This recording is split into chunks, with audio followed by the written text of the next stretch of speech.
Hello my dear students, welcome back to my YouTube channel. मेरे YouTube channel पर आप लोगों का बहुत बहुत स्वागत है।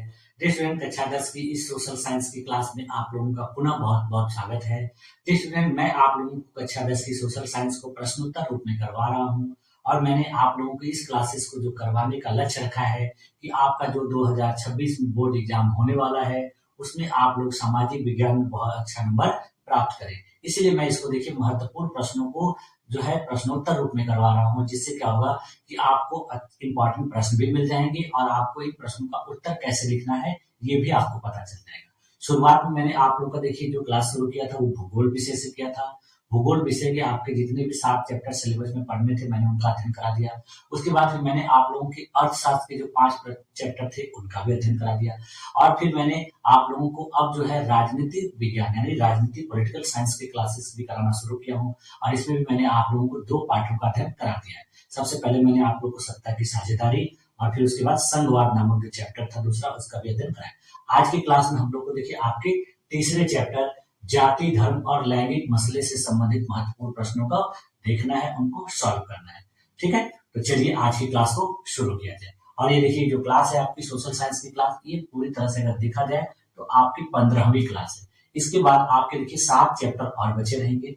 2 पार्ट जो है आपके राजनीति विज्ञान से बचे हैं और जो है लास्ट में मैं आप लोगों को इतिहास का कराऊंगा और इतिहास में भी आपको देखिए 5 चैप्टर जो है पढ़ने आपके सिलेबस में दिया गया है। तो चलिए आज की क्लास को शुरू किया जाए और इस चैप्टर से संबंधित जो महत्वपूर्ण प्रश्न है उनको भी सॉल्व किया जाए। ठीक है, तो चलिए शुरू करते हैं। हाँ देखिए हम लोग क्या कर रहे हैं अध्ययन, एनसीईआरटी सोशल साइंस क्लास 10 और इसमें देखिए जो है राजनीति विज्ञान का अध्ययन कर रहे हैं और राजनीति विज्ञान में आपका देखिए पार्ट 3 है। पार्ट 3 देखिए आपका क्या नाम है, जाति धर्म और लैंगिक मसले। यानी इन तीनों चैप्टर से जो इस चैप्टर में इन तीनों टॉपिक से रिलेटेड आपको प्रश्न करने हैं। कुछ प्रश्न देखिए जाति से संबंधित हैं, कुछ धर्म से संबंधित और कुछ लैंगिक मामलों या मसलों से संबंधित। तो सबसे पहले देखिए हम लोग उसी तरीके से क्या करेंगे, इसके शॉर्ट आंसर टाइप क्वेश्चन यानी लघु उत्तरीय प्रश्नों को हल करेंगे। उसके बाद फिर लॉन्ग आंसर टाइप दीर्घ उत्तरीय प्रश्नों को। तो सबसे पहले देखिए आपका इस चैप्टर का प्रश्न क्या है कि लैंगिक असमानता से आप क्या समझते हैं, यानी लैंगिक असमानता किसे कहते हैं। तो उत्तर क्या होगा कि जब पुरुषों और महिलाओं को समान अधिकार अवसर और सुविधाएं नहीं मिलती तब इसे लैंगिक असमानता कहा जाता है। यानी जब किसी पुरुष और महिला को एक बराबर अधिकार नहीं मिलता है, सुविधाएं नहीं मिलती हैं, अवसर नहीं मिलते हैं, तो क्या कहलाता है इसको, लैंगिक असमानता का। जैसे उदाहरण के लिए देखिए वेतन के मामले में, शिक्षा के मामले में, रोजगार के मामले में और राजनीति में महिलाओं को कम अवसर मिलना यह अक्सर देखा जाता है। यानी इन सब चीजों में महिलाओं के साथ भेदभाव किया जाता है, तो यह कहलाता है लैंगिक असमानता। अगला प्रश्न देखिए क्या दिया है कि राजनीति में महिलाओं की भागीदारी क्यों आवश्यक है। इसका उत्तर देखिए क्या होगा कि महिलाओं की भागीदारी से निर्णयों में विविधता आती है, समाज के सभी वर्गों का प्रतिनिधित्व सुनिश्चित होता है और लैंगिक समानता को बढ़ावा मिलता है। यह लोकतंत्र को अधिक समावेशी बनाता है। यानी महिलाओं की भागीदारी करने से इतने सारे जो है फायदे। अगला क्वेश्चन लिखे दिया है कि भारत में स्थानीय निकायों में महिलाओं के लिए आरक्षण कितना है। यानी जो स्थानीय निकाय होते हैं, जो पंचायत स्तर होता है, तीसरा जो स्तर होता है अपने देश में, देखिए मैंने आप लोग को पिछला चैप्टर पढ़ाया था जिसमें हम लोगों ने संघवाद पढ़ा था। तो संघवाद में देखिए जो शासन का 3 स्तर बनाया गया है, तो जो तीसरा स्तर है वो पंचायत स्तर है। तो उसी में आपको पूछ रहा है कि स्थानीय निकाय में महिलाओं को आरक्षण कितना है। तो देखिए भारत में जो पंचायत और नगर निकाय है इनमें देखिए महिलाओं के लिए 1/3 यानी 35% जो है सीटें आरक्षित। अगला प्रश्न देखिए क्या है कि धार्मिक राजनीति से क्या तात्पर्य है। तो आंसर क्या होगा कि जब कोई राजनीतिक दल या नेता धर्म के आधार पर लोगों को संगठित करता है या समर्थन प्राप्त करने का प्रयास करता है तो इसे कैसे राजनीति कहा जाता है, धार्मिक। यानी धर्म के आधार पर लोगों से वोट मांगना, लोगों को एकत्रित करना और उसी तरीके से अपना एक संगठन बनाना, ये क्या कहलाता है, धार्मिक राजनीति। अगला प्रश्न देखिए क्या है कि धर्मनिरपेक्ष राज्य से आप क्या समझते हैं। इसका उत्तर देखिए क्या होगा कि धर्मनिरपेक्ष राज्य वह होता है जो किसी एक धर्म को बढ़ावा नहीं देता बल्कि सभी धर्मों को समान रूप से सम्मान देता है और नागरिकों के साथ धर्म के आधार पर भेदभाव नहीं करता। इसका मतलब हो गया कि एक ऐसा देश या एक ऐसा राज्य जो धर्म के आधार पर किसी भी व्यक्ति के साथ, किसी भी नागरिक के साथ भेदभाव न करे, बल्कि वो सभी धर्मों को क्या करे, समान महत्व दे। तो इस प्रकार की सरकार को, इस प्रकार के राज्य को कैसा राज्य कहा जाता है, धर्म निरपेक्ष। ठीक। अब देखिए अगला प्रश्न आपका, देखिए क्या है कि जाति व्यवस्था के कारण कौन कौन सी समस्याएं उत्पन्न होती हैं। यानी जाति व्यवस्था जो बनाई गई है अपने समाज में, अपने देश में, हर देश में देखिए जो है जाति व्यवस्था नहीं है, लेकिन अपने देश में बहुत ज्यादा है, इसका प्रभाव बहुत ज्यादा देखने को मिलता है। तो इससे देखिए क्या क्या समस्याएं होती हैं। तो उत्तर क्या होगा कि इससे जातिगत भेदभाव होता है, असमान अवसर होता है, सामाजिक विभाजन होता है, ऊंच नीच की भावना होती है और सामाजिक एकता में बाधा आती है। इतनी सारी समस्याएं जो है जाति व्यवस्था से उत्पन्न होती है। अगला प्रश्न देखिए क्या दिया है कि महिलाओं को सशक्त बनाने के लिए कौन कौन से कदम उठाए गए। यानी अपने देश में महिलाओं का सशक्तिकरण के लिए किस तरीके के कदम, स्टेप्स उठाए गए। तो पहले उत्तर देखिए क्या होगा कि शिक्षा में समान अवसर देने के लिए कदम उठाया गया है, रोजगार में आरक्षण दिया गया है, पंचायतों में 33% आरक्षण। इसके अलावा देखिए महिला आयोग की स्थापना की गई है, बेटी बचाओ बेटी पढ़ाओ जैसे अभियान शुरू किए। यानी इतने सारे कदम जो है अपने देश में महिलाओं के सशक्तिकरण के लिए उठाए गए। अगला प्रश्न देखिए क्या दिया है कि भारत में जाति व्यवस्था जो है राजनीति को कैसे प्रभावित करती है। तो उत्तर क्या होगा कि कई बार जो राजनीतिक दल होते हैं वो जातियों के आधार पर वोट मांगते हैं। उम्मीदवारों का चयन भी देखिए जातीय समीकरण देखकर किया जाता है और जाति विशेष के हितों को ध्यान में रखकर नीतियां बनाई जाती है। इसका उदाहरण देखिए आप लोगों को हाल फिलहाल में जो बिहार में विधानसभा का चुनाव हुआ था वहां देखने को आपको मिला। यानी जाति के आधार पर कैंडिडेट को टिकट दिया गया और उसी आधार पर उन लोगों ने वोट भी प्राप्त किए। तो इस तरीके से देखिए क्या होता है कि जाति आधार पर जो राजनीति होती है ये बहुत ज्यादा प्रभावित करती है। एक तरह से देखिए देखा जाए तो ये सही नहीं है, ये एक तरह से गलत होता है, लेकिन इसका प्रचलन अब धीरे धीरे अपने देश में बहुत ज्यादा हो गया। अगला प्रश्न देखिए क्या दिया है कि धर्मनिरपेक्षता का मुख्य उद्देश्य क्या है। तो इसका आंसर क्या होगा कि सभी धर्मों के लोगों को समान अधिकार देना, धार्मिक भेदभाव से समाज को मुक्त रखना और धर्म को राजनीति से अलग रखना। तो इसका मुख्य उद्देश्य ये है, यानी किसी के साथ धर्म के आधार पर भेदभाव नहीं करना, किसी को समाज में भेदभाव मुक्त रखना और राजनीति को धर्म से अलग रखना। राजनीति करना है तो धर्म को आसरा लेकर ना, बल्कि अपने कार्यों के आधार पे, अपनी योग्यता के आधार पर, इस आधार पे काम करना है। ठीक। देखिए अगला प्रश्न देखिए क्या है कि सामाजिक भेदभाव को समाप्त करने के लिए संविधान में क्या प्रावधान है। यानी समाज में जो भेदभाव देखे जाते हैं उसको समाप्त करने के लिए अपने देश के संविधान में क्या प्रावधान किया गया है। तो इसका देखिए उत्तर क्या होगा कि हमारे देश के संविधान में अनुच्छेद 15 के तहत कहा गया है कि किसी भी व्यक्ति को देखिए जाति के आधार पर, धर्म के आधार पर, लिंग के आधार पर, जन्म स्थान के आधार पर, इस तरीके से किसी भी आधार पर देखिए क्या किया जाएगा कि भेदभाव नहीं किया जाएगा। सामाजिक स्थलों पर जाने आने के लिए, किसी भी रोजगार के लिए, ये सब चीजों में पूरी तरह से मनाही है। इसके अलावा देखिए अनुच्छेद 17 क्या कहता है कि अस्पृश्यता जो है दंडनीय अपराध है। यानी अस्पृश्यता का मतलब होता है छुआछूत, यानी जाति के आधार पर किसी के साथ छुआछूत के आधार पर भेदभाव करने से क्या होता है कि अपने देश के संविधान में दंड का प्रावधान किया गया है। और उसके अलावा सभी नागरिकों को समान अधिकार दिए गए। तो इस तरीके से अपने देश में देखिए सामाजिक भेदभाव को समाप्त करने के लिए संविधान के निर्माताओं ने प्रावधान किया है। अगला प्रश्न देखिए क्या दिया है, सांप्रदायिकता क्या है। तो इसका आंसर क्या होगा कि सांप्रदायिकता वह सोच या विचारधारा है जिसमें व्यक्ति अपने धर्म, जाति या समुदाय को दूसरों से श्रेष्ठ मानता है और उनके प्रति क्या करता है, घृणा, अविश्वास और भेदभाव का भाव रखता है। इससे समाज में देखिए तनाव, संघर्ष और विभाजन पैदा, यानी जब एक व्यक्ति किसी दूसरे धर्म के आधार पर या जाति के आधार पर या समुदाय के आधार पर क्या करता है, भेदभाव करता है, दूसरे धर्म, जाति और समुदाय के लोगों से अपने से कम श्रेष्ठ मानता है, तो इससे क्या होता है, तनाव और संघर्ष की स्थिति उत्पन्न हो जाती है। इसी को कहा जाता है सांप्रदायिक। और कभी कभी ये स्थिति बहुत ही भयानक हो जाती है, हिंसक हो जाती है, इसमें बहुत से लोगों की जान भी चली जाती है। ठीक। अब देखिए इस चैप्टर से आपका जो लॉन्ग आंसर टाइप क्वेश्चन है उसको देख लीजिए, दीर्घ उत्तरी प्रश्न। तो सबसे पहले देखिए दीर्घ उत्तरी प्रश्न इसका क्या है कि भारतीय राजनीति में महिलाओं की स्थिति पर प्रकाश डालिए। यानी अपने देश में जो राजनीति की जाती है या राजनीति होती है उसमें महिलाओं की स्थिति किस प्रकार की। तो उसका उत्तर कैसे लिखेंगे आपको कि भारत में महिलाओं को संविधान के द्वारा समान अधिकार दिए गए हैं, परंतु व्यवहार में राजनीति में उनकी भागीदारी सीमित है। यानी अपने देश के संविधान में इनको अधिकार दिया गया है, लेकिन व्यवहारिक रूप में देखा जाए तो राजनीति में इनकी जो भूमिका है वो बहुत अच्छी नहीं है, बल्कि सीमित है। संसद और विधानसभा में देखिए महिलाओं का प्रतिनिधित्व लगभग कितना है, 14 से 15%। यानी अगर होना चाहिए देखा जाए तो कितना होना चाहिए, जो है आधा होना चाहिए। अगर आधा भी नहीं है तो कम से कम 33% तो होना चाहिए, लेकिन अभी है कितना, 14 से 15%। उसी प्रकार जो स्थानीय निकाय है वहां पर देखिए महिलाओं को 33% आरक्षण दिया गया है, जिससे इनकी सक्रिय भागीदारी को बढ़ाने का प्रयास किया गया।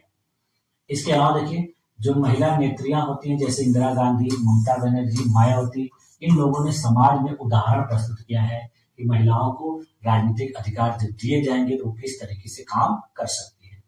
इससे स्पष्ट होता है कि महिलाओं की स्थिति सुधार पर है, परंतु अभी भी राजनीतिक समानता के लिए लंबा रास्ता तय करना बाकी है।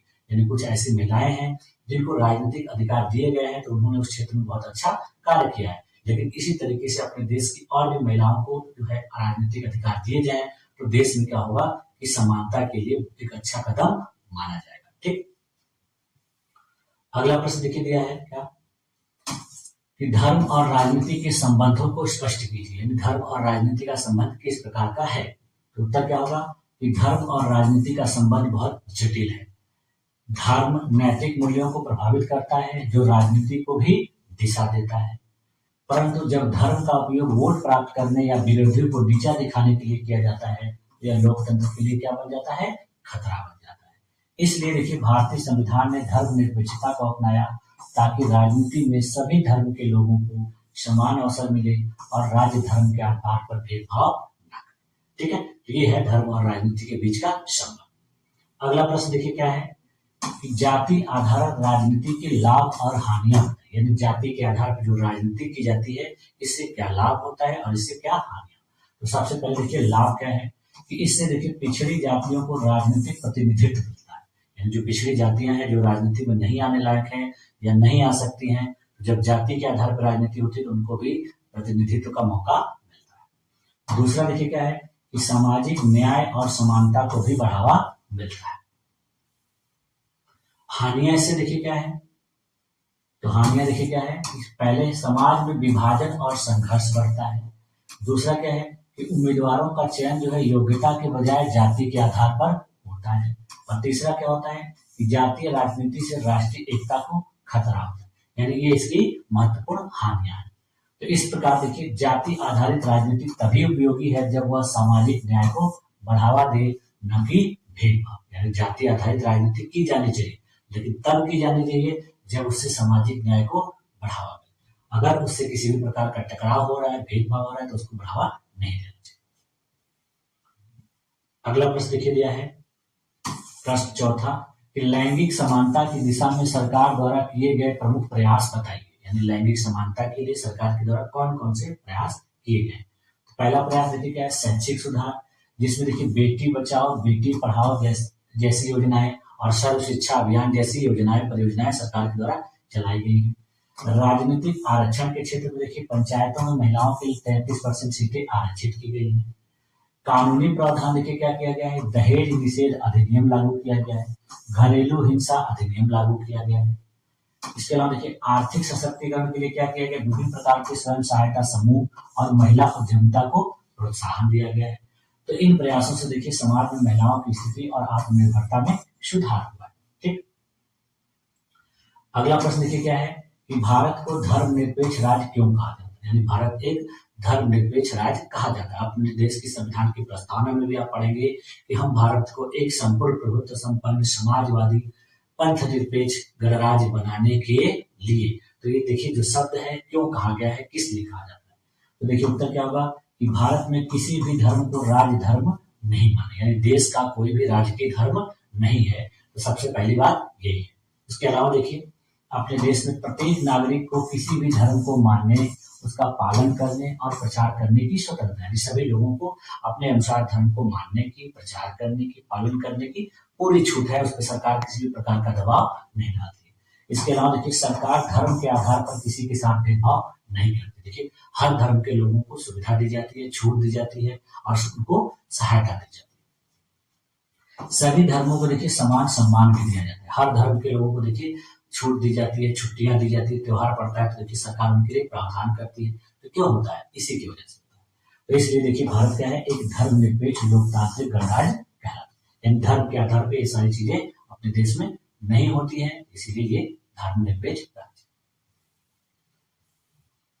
अगला प्रश्न देखिए क्या दिया है कि जाति, धर्म और लिंग इन तीनों से लोकतंत्र पर क्या प्रभाव पड़ता है? तो उत्तर देखिए क्या होगा कि जाति समाज में असमानता और विभाजन बढ़ाती है। धर्म क्या करता है, ये कभी कभी धार्मिक ध्रुवीकरण से सामाजिक एकता के लिए खतरा हो जाता है। और लिंग देखिए क्या है कि महिलाओं को समान अवसर न मिलने से लोकतंत्र अधूरा रह जाता है। तो लोकतंत्र तभी सशक्त होगा जब जाति, धर्म और लिंग के आधार पर कोई भी भेदभाव न हो और सभी को समान अधिकार मिले। यानी इन आधारों पर अगर किसी के साथ भेदभाव न किया जाए तो बहुत अच्छा होगा, लेकिन अगर इस आधार पर भेदभाव किया जा रहा है ये लोकतंत्र के लिए सही नहीं। अगला क्वेश्चन क्या दिया देखिए, भारत में सांप्रदायिकता के उदय और उसकी हानि का वर्णन कीजिए। यानी भारत में सांप्रदायिकता के उदय का क्या कारण है और फिर इससे क्या हानि होती है। तो सबसे पहले भारत में सांप्रदायिकता के उदय का कारण, तो सांप्रदायिकता के उदय का कारण देखिए सबसे पहला क्या है, औपनिवेशिक शासन। यानी जब अपने देश में ब्रिटिश सरकार का शासन चल रहा था तो इसकी देखिए शुरुआत वहीं से हुई। देखिए औपनिवेशिक शासन में फूट डालो और राज करो की नीति जो उन्होंने अपनाई थी वो अपने देश में देखिए हिंदू मुसलमानों में टकराव करा के उन्होंने क्या किया, शासन को अपने बेहतर तरीके से आगे चलाने का कार्य किया। देखिए ब्रिटिश शासन ने हिंदू मुस्लिम विभाजन को जानबूझकर बढ़ावा दिया, उनके लिए अलग से चुनावी प्रावधान किए, अलग से मतदाता सूची बनाई और राजनीतिक प्रतिनिधि ने क्या किया, सांप्रदायिकता को बढ़ावा, इन्हें उन्होंने अपने फायदे के लिए इन सारी चीजों को बढ़ावा दिया। दूसरा देखिए कारण क्या है कि इसका धार्मिक पहचान का राजनीतिक उपयोग। देखिए बहुत से ऐसे राजनीतिक समूह होते हैं, संगठन होते हैं जिन्होंने देखिए धर्म के आधार पर लोगों को संगठित करके अपने हित साधने का प्रयास किया है, जिससे क्या होता है धार्मिक रूप से सांप्रदायिक भावनाएं जो है उभरती है। तीसरा देखिए कारण क्या है कि सामाजिक आर्थिक रूप से असमानता। देखिए कई समुदाय जो है वो आर्थिक पिछड़ापन, बेरोजगारी और वंचितता से ग्रसित हैं, जिससे उनके अंदर क्या होता है, असंतोष पैदा होता है। और इसको देखिए क्या किया जाता है कि सांप्रदायिक नेता जो है भड़काने के लिए इस्तेमाल करते हैं। यानी नेता लोग इसको क्या करते हैं, भड़काकर अपने फायदे के लिए इसका इस्तेमाल करते हैं। चौथा कारण क्या है कि ऐतिहासिक मिथक और गलत धारणाएं। कुछ ऐसी भी बातें हैं जो अपने देश में ऐतिहासिक हैं, कुछ ऐसे मिथ हैं जो गलत धारणाएं हैं, अंधविश्वास हैं। इनकी वजह से भी देखिए इतिहास की गलत व्याख्याओं, अफवाहों और धार्मिक संघर्षों को बढ़ा चढ़ाकर दिखाने से समुदायों में क्या होता है, अविश्वास बढ़ता है। और पांचवा क्या है कि राजनीतिक दलों की वोट बैंक की राजनीति। यानी जो राजनीतिक दल होते हैं अपना वोट बैंक बनाने के लिए भी इसके आधार पर जो है गलत काम करते हैं, लोगों को इस्तेमाल करते हैं।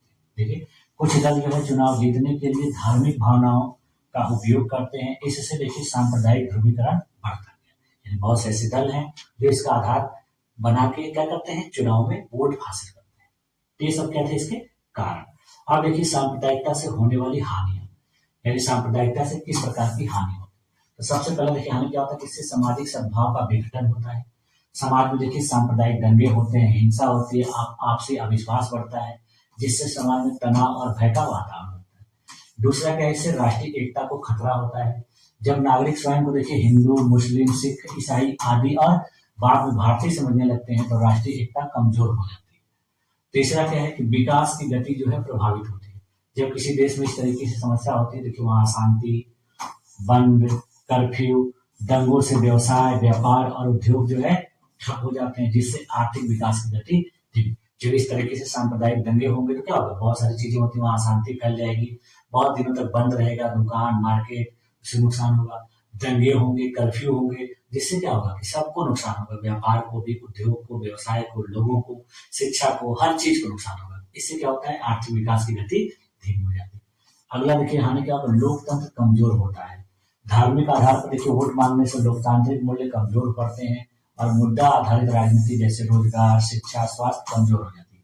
यानी इन सब चीजों पर कोई बात नहीं करता है, बस किस चीज की बात की जाती है, धर्म की बात, और लोग उसके बहकाव में आ जाते हैं। पांचवा देखिए हानि क्या है, मानव जीवन और संपत्ति की हानि भी होती है। जब इस तरीके से देखिए सांप्रदायिक दंगे होते हैं, अशांति फैलती है, तो बहुत से लोगों की देखिए जान चली जाती है, भारी क्षति होती है, बहुत सारी चीजें देखिए, गाड़ियां जला दी जाती हैं, लोगों के घर जला दिए जाते हैं, तो इससे क्या होता है, बहुत ज्यादा नुकसान होता है। तो लोग देखिए विस्थापित हो जाते हैं और समाज में अस्थायी घाव उत्पन्न होता है। ठीक है, तो ये सब थे इसके हानि। अब देखिए अगला प्रश्न है कि भारत में चुनावी राजनीति में जातिवाद की भूमिका स्पष्ट कीजिए। यानी भारत में जो चुनावी राजनीति होती है इसमें जातिवाद की क्या भूमिका है। तो देखिए जातिवाद वह स्थिति है जिसमें जाति को सामाजिक पहचान, राजनीतिक समर्थन और मतदान व्यवहार का मुख्य आधार माना जाता है। भारत में जाति व्यवस्था के ऐतिहासिक रूप से प्रभावी रही है, इसलिए राजनीति पर भी इसका गहरा असर पड़ता है। तो चुनावी राजनीति में जातिवाद की क्या भूमिका होती है। पहली भूमिका होती है कि वोट बैंक का निर्माण होता है, यानी जाति के आधार पर जो राजनीतिक दल है वो क्या करते हैं, वोट बैंक बनाते हैं। देखिए कई राजनीतिक दल जो है जातियों के आधार पे अपना वोट बैंक बनाते हैं और ये विशेष जातियों को आकर्षित करने के लिए उम्मीदवार चुनते हैं और नीतियां बनाते हैं। यानी विशेष प्रकार की जातियों को अपना वोट बैंक बनाने के लिए उसी तरीके के उम्मीदवार को ये चुनते हैं, जिससे क्या होता है, ये उसका लाभ प्राप्त करते हैं।